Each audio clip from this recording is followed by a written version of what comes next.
Menjadi karyawan Indomaret itu tidak semudah yang dibayangkan oleh kita. Kita ngirim lamaran, kita diterima, langsung kerja aja gitu di toko, santai-santai gitu. Ternyata nggak semudah itu, ternyata prosesnya panjang banget.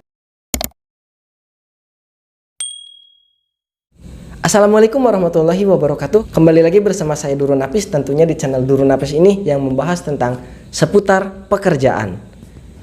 Bagi kalian yang baru pertama kali nonton video ini ataupun baru mampir ke channel ini dan melihat video ini, silahkan untuk like, komen, dan subscribe channel ini supaya banyak orang yang nonton dan banyak orang yang mengetahui pengalaman ini. Silahkan share ke teman atau saudara. Oke, kita lanjutkan ke video intinya.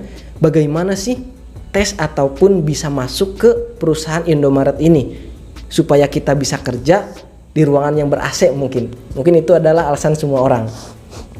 Bagaimana sih caranya gitu? Oke, akan saya sharing ataupun akan saya ceritakan proses dari awal sampai saya keterima kerja dan bisa menggunakan baju seragam ini gitu. Jadi kan prosesnya itu panjang, nggak bisa semena-mena kita ingin kerja langsung masuk, nggak bisa gitu. Oke, untuk yang pertama kita itu jelas harus daftar terlebih dahulu. Kita itu daftar melalui online ataupun offline. Dalam arti seperti ini. Saya pribadi jujur saja masuk ke Indomaret itu melalui media sosial. Dulu saya diberikan informasi dari saudara saya bahwasanya ada Indomaret yang sedang membutuhkan karyawan khusus penempatan Subang. Jadi kan Indomaret itu bercabang-cabang ya. Purwasuka itu kalau misalkan Bekasi, Karawang, terus Subang, itu tuh adanya ataupun pusatnya itu berada di daerah Purwakarta. Nah, saya itu masuk dan saya daftarkan diri saya ke sana, akan tetapi tidak langsung, yaitu melalui BKK yang berada di Kabupaten Subang itu. Jadi ada wadahnya gitu, ada pengelolanya terlebih dahulu.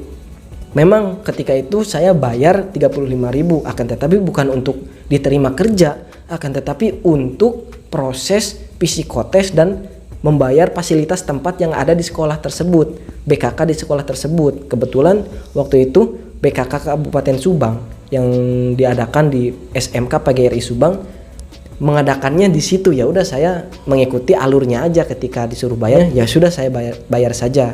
Untuk apa? Untuk fasilitas, untuk mungkin biaya kertas dan lain sebagainya. Dan itu saya ikuti saja. Kalau misalkan ada yang berbeda mungkin silahkan untuk like, komen saja bagaimana proses kalian masing-masing. Waktu itu saya harus daftar terlebih dahulu di situ dan mengikuti psikotes. Nah, ini tes yang pertama kali adalah psikotes. Psikotes itu mungkin semuanya udah tahu lah, sudah paham. Intinya psikotes itu mengerjakan soal-soal yang disediakan oleh perusahaan sana. Jadi ketika itu ada berapa soal ya, banyak itu, ada hampir 100 soal lebih mungkin, akan tetapi berbeda-beda. Ada yang tes kemampuan dasar, matematika dasar, terus banyaklah intinya, banyak soal-soal yang seputar pribadi dan yang lain sebagainya. Dan ketika itu alhamdulillah saya keterima gitu.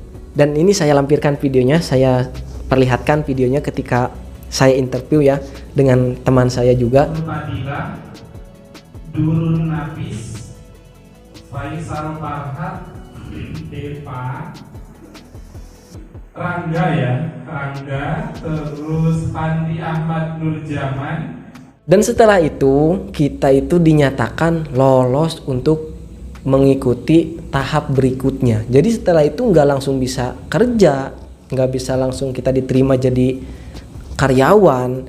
Setelah itu ada panggilan lagi untuk melaksanakan interview. Nah, interview ini adalah kita berhadap-hadapan langsung dengan HRD ataupun yang memutuskan bahwa kita itu kerja atau enggak nih. Nah, setelah itu saya datanglah ke daerah Purwakarta, ke sana yang berada di daerah apa gitu namanya, lupa, intinya di Purwakarta. Setelah itu saya alhamdulillah, setelah saya interview, setelah beberapa menit kemudian saya pulang. Akan tetapi tidak ada informasi bahwasanya saya itu diterima atau enggak. Bingung kan? Bingung nih. Saya itu harus gimana? Apakah saya enggak diterima gitu? Yang lain juga sama, agak kebingungan gitu. Akan tetapi setelah itu, setelah saya pulang, ada informasi yang disebarkan oleh perusahaan lewat WhatsApp personal, WhatsApp masing-masing. Bahwasanya yang mendapatkan pesan ini Anda dinyatakan lulus proses interview. Saya kira itu tuh sudah proses terakhir gitu, bahwasanya saya itu akan menjadi karyawan. Dan ternyata ketentuannya apa? Bahwasanya saya itu harus mengikuti kegiatan training. Nah, kegiatan training ini bukan satu hal yang mudah ataupun bukan hal-hal yang kaleng-kaleng itu. Bukan hal yang mudah dilewati ternyata. Katanya ada persiapan-persiapan yang harus diikuti, ada persiapan-persiapan yang harus kita jalani dalam waktu 10 hari. Nah, pada saat itu ada nih dari pihak sana, dari pihak perusahaan meminta kita untuk gabung Google Meet untuk melaksanakan meeting lewat Google Meet. Nah, ternyata di situ diarahkan bahwa kita itu pada esok hari, besok ya, setelah interview nggak ada kabar sama beberapa jam. Ternyata ada lagi sorenya itu kita itu harus meeting, dan setelah itu besoknya itu kita harus ke sana lagi. Kita itu harus melaksanakan interview. Mohon maaf, bukan interview akan tetapi training. Nah, di situ kita itu diwajibkan menggunakan pakaian sesuai SOP, baju putih, celana biru dongker, sepatu hitam. Pokoknya hal-hal yang harus dipersiapkan oleh kita itu benar-benar dadakan. Itu pas saya dulu ya. Dan setelah itu kita itu datang ke sana lagi untuk melaksanakan training. Saya kira kita itu bakal satu hari itu bakal santai dulu gitu, cuman kenalan aja ataupun gimana. Ternyata enggak. Ternyata kita itu langsung di training, langsung dikasih masukan, langsung dikasih materi. Dan yang saya jengkelkan, yang saya pribadi itu kurang enak dirasakan, pada hari pertama training ketika raga lah diri saya belum siap, persiapan juga masih seadanya, di situ langsung diberikan langsung diberikan tekanan, silahkan ke sana. Kalau kalian mau keluar dari sini masih banyak tuh orang-orang yang ingin kerja.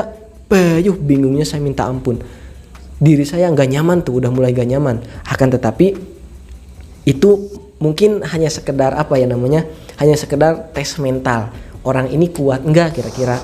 Dan setelah hal-hal banyak seperti itu, di materi lah, terus ada masukan, ada materi yang harus dihafalkan, SOP dan yang lainnya, saya itu langsung diantarkan ke mes. Nah, dan mes ini adalah mes gratis yang disediakan oleh perusahaan.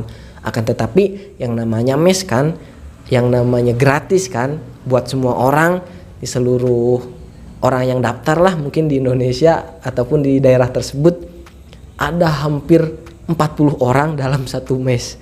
Dan saya bukan menceritakan baik buruknya, akan tetapi memang itu mesnya untuk bareng-bareng. Dan di situ kita tumpuk-tumpukan, dan itu memang setiap harinya itu kita nyari makan, dan memang mes itu hanya sekedar tempat tidur lah intinya.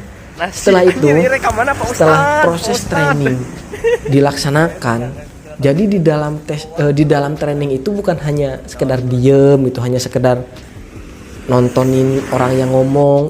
Di situ kita dites setiap hari, dari hari pertama sampai hari kelima kalau nggak salah. Kita itu ada pre-test dan ada post-test. Pre-test itu adalah contohnya seperti ini. Nah, itu adalah contoh pre-test. Jadi kita itu ngerjain tugas, kita itu ngisi soal 10 soal. Akan tetapi materinya belum dikasih gitu. Nah, setelah materi dikasih, nanti sekitar sampai jam 5 atau jam 4 kita itu ada yang namanya post-test. Jadi mengulangi ulangan yang tadi pagi. Nah, kadang-kadang emang sih kelihatannya gampang kan, soalnya sama nih, antara pre-test sama post-test itu sama soalnya. Jadi yang tadi pagi, terus kalau misalkan perbedaannya, yang pagi itu belum dipelajarin dan sore itu sudah dipelajarin. Kalau kayak gitu mah gampang.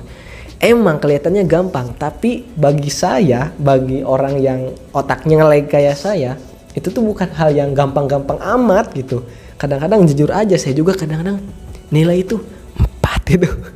Kadang-kadang bikin saya down, bikin saya nggak kuat gitu. Saya bisa nggak ya dengan materi-materi yang sesulit ini menurut saya. Dan alhamdulillah ternyata dengan istiqomah, lakonin aja lah. Dengan istiqomahnya maksudnya istiqomah masuk aja terus. Alhamdulillah saya bisa sampai tanda tangan kontrak. Oke, kita lanjutkan. Setelah post test itu biasanya kita pulang nih ke mes nih. Dan setelah pulang ke mes kita istirahat. Dan kita itu wajib menghafalkan SOP. SOP itu adalah standar operasional perusahaan.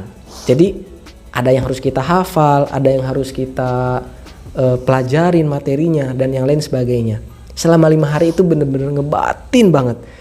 Karena emang yang namanya training kan, yang namanya train gitu.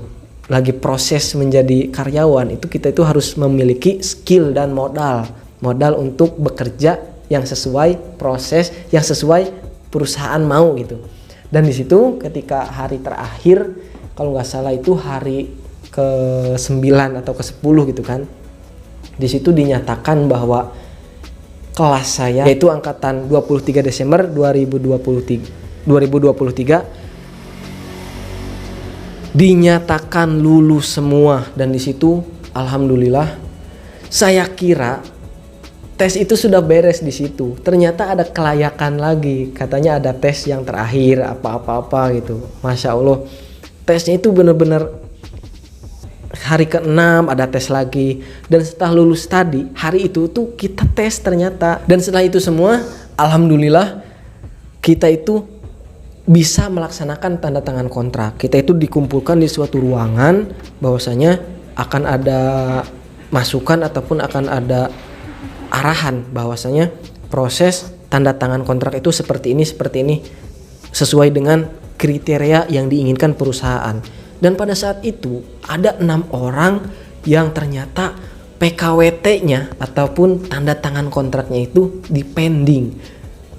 Dan yang menyedihkannya lagi itu adalah saya adalah termasuk 6 orang yang dipending PKWT-nya ataupun yang di cancel kerjanya gitu. Dari informasi tersebut akan 1-2 minggu lamanya. Akan tetapi alhamdulillah saya tidak sampai 2 minggu. Cuman 1 hari saya udah ada panggilan lagi. Akan tetapi cuman 2 orang. Lah setelah itu, setelah saya beres interview psikotest, terus interview, training yang bahasanya saya itu pulang dikarenakan pending PKWT saya. Yang lain itu sudah diberikan surat, saya itu belum, dikarenakan saya nggak jadi kerja pada saat itu. Dan akhirnya saya pulang 1 hari di rumah istirahat. Dan besoknya ketika itu saya kesana lagi buat penandatangan kontrak. Dan pada tanggal 5 Januari saya sangat ingat sekali, saya itu bisa tanda tangan kontrak dan besoknya tanggal 6 mulai menjadi karyawan dan mulai bekerja di Subang. Itu adalah cerita saya dan cerita suka duka mungkin. Cerita suka duka proses menjadi karyawan ataupun proses tes di Indomaret. Jadi itu adalah gambaran ya. Tadi semua itu adalah gambaran dari awal sampai akhir untuk bisa menjadi karyawan ataupun menjadi pegawai Indomaret. Mungkin hanya sekian yang bisa saya sampaikan. Silahkan like, komen, dan subscribe channel ini. Dan silahkan komen kalian mau dibikinin ataupun kita sharing-sharing seputar pekerjaan apa lagi nih ke depannya nih. Supaya kita menambah wawasan dan supaya kita bisa berbagi kepada orang lain. Mungkin hanya sekian yang bisa saya sampaikan. Saya Durun Napis undur diri. Sekian dan terima kasih. Wassalamualaikum warahmatullahi wabarakatuh.